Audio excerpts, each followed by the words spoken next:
Bonjour à tous, je suis content de vous retrouver. Aujourd'hui, je vous emmène dans une mine de bauxite. Un petit historique de la bauxite avant de commencer. Elle a été découverte en 1821 par Pierre Berthier en France. Au début, il cherchait du minerai de fer, mais il s'avère que ce minerai est bien plus intéressant. Son nom vient de l'endroit de sa découverte, à savoir les Baux de Provence. D'ailleurs, on l'appelait autrefois terre d'alumine des Baux. Un certain Armand Dufresnoy, en 1847, a eu la brillante idée de l'appeler bauxite. Oui, avec une faute d'orthographe. Pour être finalement renommé correctement en 1861 en bauxite. Comme je le disais, il recherchait des minerais de fer. Alors effectivement, ce minerai contient du fer, d'où sa belle couleur rouille qu'on verra tout à l'heure, mais il a été utilisé à travers le monde pour toute autre chose, l'aluminium. En effet, sa composition est Al2O3, soit un oxyde d'alumine. A noter que les rubis et les saphirs ont la même composition chimique. Bon, on va pas avoir trop de chance de trouver du saphir et du rubis avec la bauxite, notamment parce que les corindons, la famille du rubis et du saphir, se forment en milieu magmatique, alors que la bauxite est formée par l'action de l'altération continentale en milieu tropical. Ça y est, on recommence avec ces mots compliqués. Bon, tropical. Il faut imaginer avant, à l'ère des dinosaures, des fougères géantes, des palmiers, enfin bref, ça a bien changé. En gros, un milieu chaud et humide. L'altération continentale est l'effet de détérioration de la croûte terrestre sous l'eau. En gros, la couche supérieure de notre planète va se dissoudre et former, dans de certaines circonstances, la bauxite.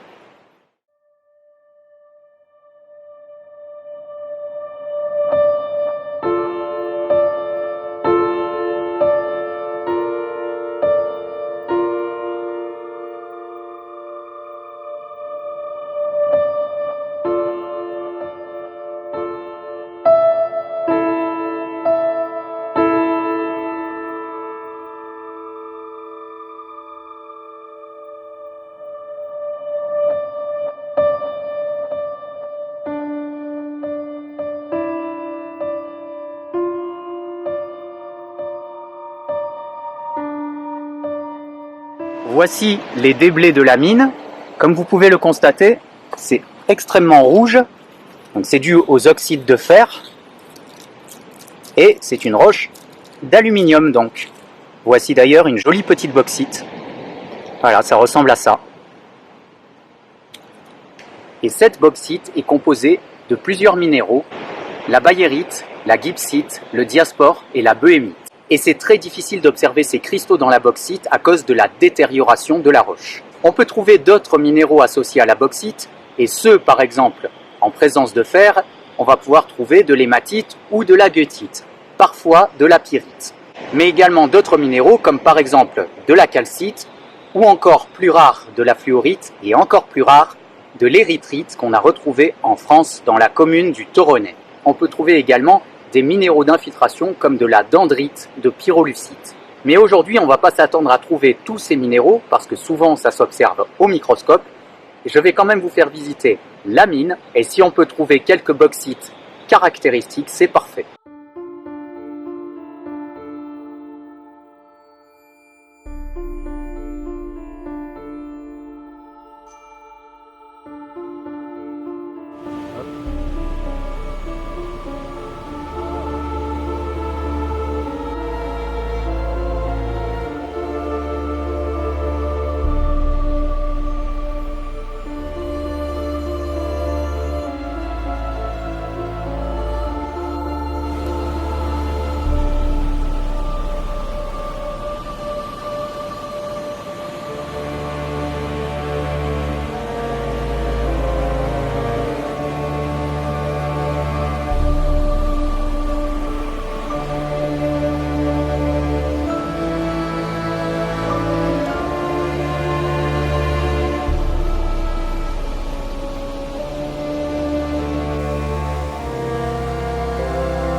On est enfin arrivé.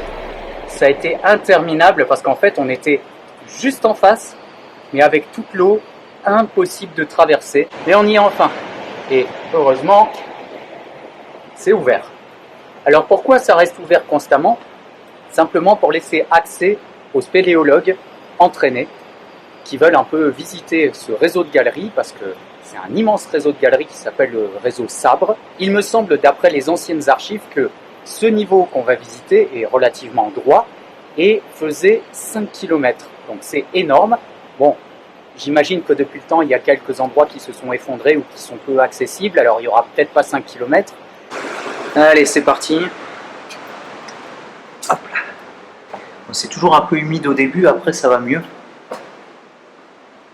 Et voilà, l'entrée de la mine. Allez, on va tâcher de pas trop se mouiller les pieds dès le début. Hop là. Voilà, après c'est bon. Bon, petit cul-de-sac. Là c'est parti. Donc on va directement bifurquer dans ce mur. Hop là. Allez, c'est parti.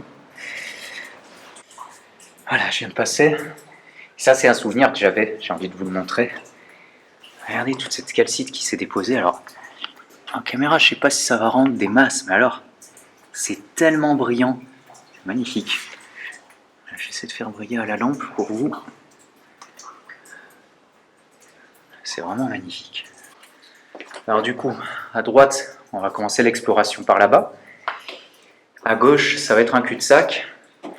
Et pareil, de souvenir, il y a de très jolies formations calcaires juste à l'entrée. Alors regardez au plafond.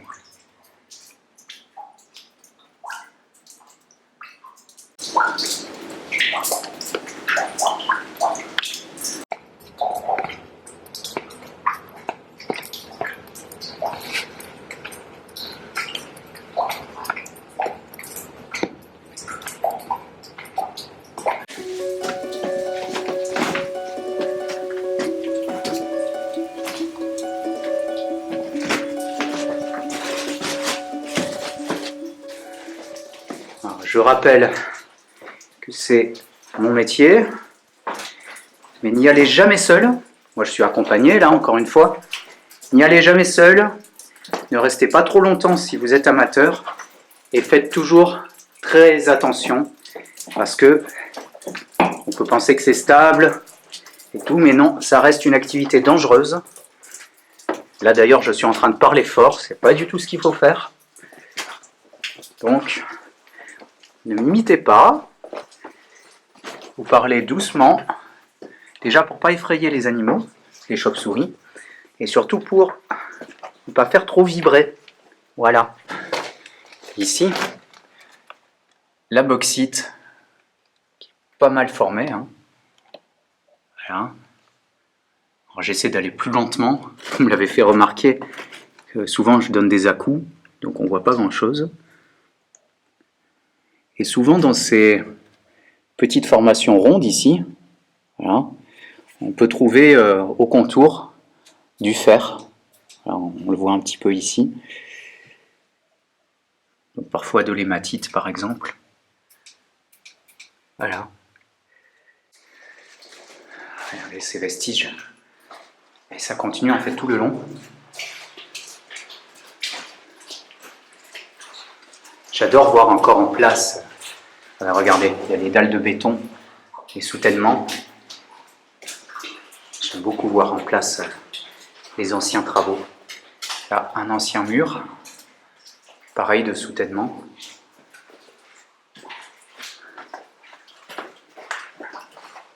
Bien conservé là.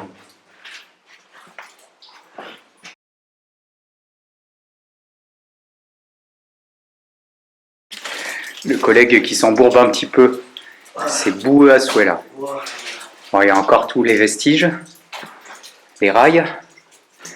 Là, ça tourne. Je vous éclaire. Et là, magnifique stalactite. Et hop. Ça va, tu t'en sors? Ouais, j'ai déjà failli perdre. Voilà. Super. Youpi.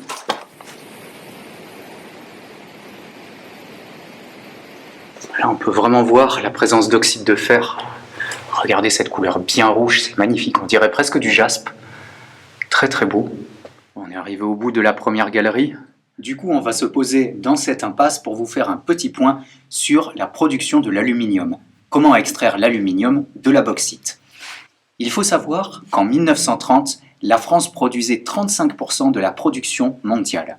Bon, maintenant de nos jours, c'est fini, on importe la totalité, principalement de Chine, du Brésil ou d'Australie.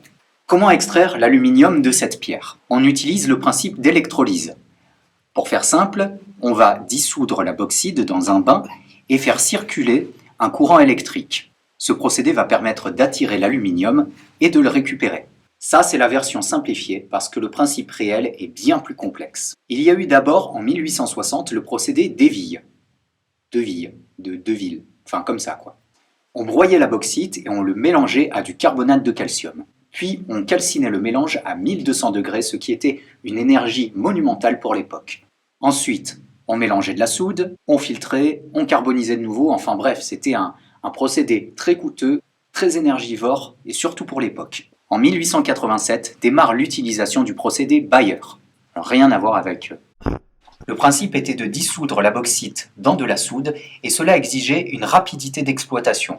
En effet, il fallait une bauxite fraîchement sortie et l'extraction de l'aluminium entraîne une perte assez monumentale des autres composés. D'ailleurs, le procédé Bayer rejette dans la nature des boues rouges dont vous avez peut-être entendu parler pour ces catastrophes écologiques.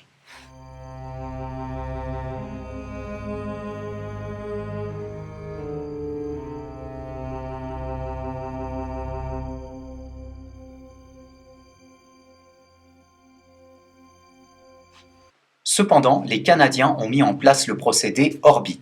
Il permet de recycler la plupart des substances, surtout d'amoindrir les boues rouges et d'utiliser beaucoup moins d'énergie. Et petit à petit, le procédé Orbit remplace le procédé Bayer.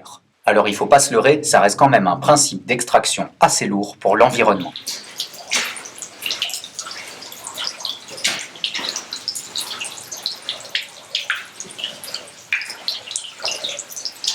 On a les marques des spéléologues, probablement, ou des géologues.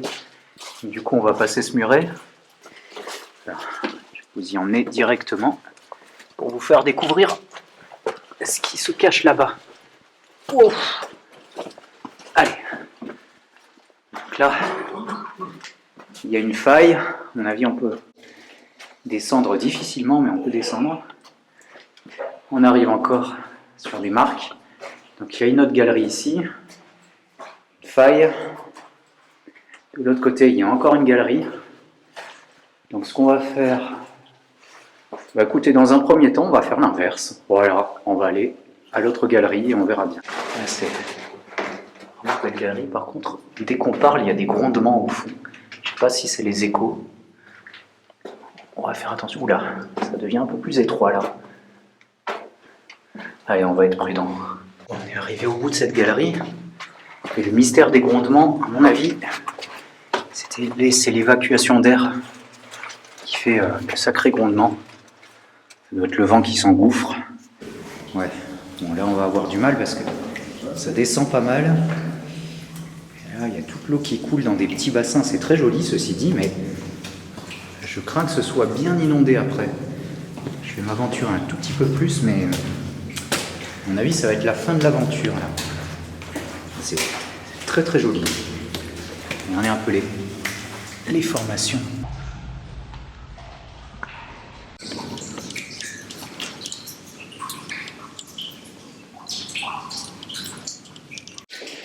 Ça descend de plus en plus. Là il y a encore un petit cul-de-sac et puis on peut voir ça, c'est la première qu'on voit je crois comme ça.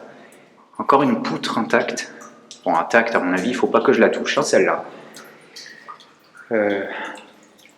Juste pour voir, on va aller de ce côté vite fait. Voilà, un cul-de-sac qui s'effondre. Ah, qu'est-ce que je disais dans ma FAQ? Voilà, même au fond des mines. Bravo les gars. Plein de concrétions calcaires. C'est marrant parce qu'on entend le bourdonnement du ruisseau tout au bout. Les formations là. Tout ça, c'est le calcaire qui a formé ça. Je pense qu'on va pas tarder à arriver au bout là. Les crêtes de calcaire. Je sais pas, je vais faire silence. Je sais pas si vous allez entendre le grondement qu'il y a. Attendez, je fais silence. J'aimerais bien que ça s'entende parce que c'est assez impressionnant de se dire que ça doit être juste le ruisseau déchaîné qui produit ce grondement. Ah, je vois de la lumière. Ah, il y a une sortie. Eh ben, c'est pour ça qu'on entend le grondement. Ok. Ah non, mais c'est la même sortie en fait. On avait pris par là. On a pris par là. Ouais. Du coup, voilà. Fin d'exploration. C'était bien sympathique. En tout cas, il y avait vraiment de jolis vestiges. Hop là. Et on retrouve le bruit assourdissant du ruisseau. Ouf! À la fin de l'exploration, bon, j'ai décidé de faire l'outro juste à côté du ruisseau. C'est pas malin parce que je sais pas si vous allez bien m'entendre, mais c'est tellement beau que j'avais envie de le faire là. Voilà.